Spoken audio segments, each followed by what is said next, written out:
বেতন ভাতা বৃদ্ধির দাবিতে চট্টগ্রাম কক্সবাজার মহাসড়কে ৩৬ ঘন্টার কর্মবিরতি শুরু করেছে দূরপাল্লার বাস চালক শ্রমিকরা। দাবি পূরণ না হলে আরও কঠোর কর্মসূচির হুঁশিয়ারি দেন তারা। এদিকে আগাম ঘোষণা ছাড়াই হঠাৎ সকাল থেকে বাস চলাচল বন্ধ হয়ে যাওয়ায় ভোগান্তিতে পড়েন দূরের যাত্রী এবং পর্যটকরা। নতুন ব্লেন্ডে আরো রিচ অ্যারোমায় সেলন ফ্যামিলি ব্লেন্ড টে। স্বাভাবিক সময়ে যে কোনো দিন এখানে শত শত দূরপাল্লার বাস থাকলেও বৃহস্পতিবার সকাল থেকে ফাঁকা চট্টগ্রাম মহানগরীর শাহ আমানত সেতু এলাকা। বেতন ভাতা বৃদ্ধির দাবিতে চট্টগ্রাম কক্সবাজার মহাসড়কে সৌদিয়া, মার্শা, পূরবী ও স্বাধীন পরিবহনে শ্রমিকরা বাস চলাচল বন্ধ রাখায় তৈরি হয় এই পরিস্থিতি। সকাল ৬টা থেকে শুরু হওয়া ৩৬ ঘন্টার এই কর্মবিরতি চলবে শুক্রবার সন্ধ্যা ৬টা পর্যন্ত।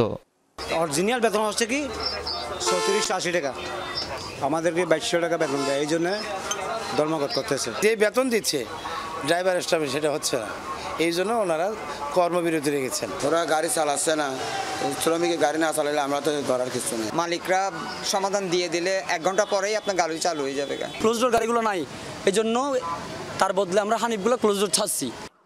শহর থেকে দক্ষিণ চট্টগ্রামে এবং কক্সবাজার বান্দরবানে যাতায়াতে অন্যতম ভরসা এসব দূরপাল্লার বাস চলাচল বন্ধ থাকায় ভোগান্তিতে পড়েন দূরের যাত্রী ও পর্যটকরা। এই সুযোগে কিছু গাড়ি মাত্রাতিরিক্ত ভাড়া নিচ্ছে বলে অভিযোগ তাদের। গাড়ির জন্য প্রায় ১ ঘন্টা বসে থাকছি, এখন গাড়ি কোনো খোঁজখবর নাই।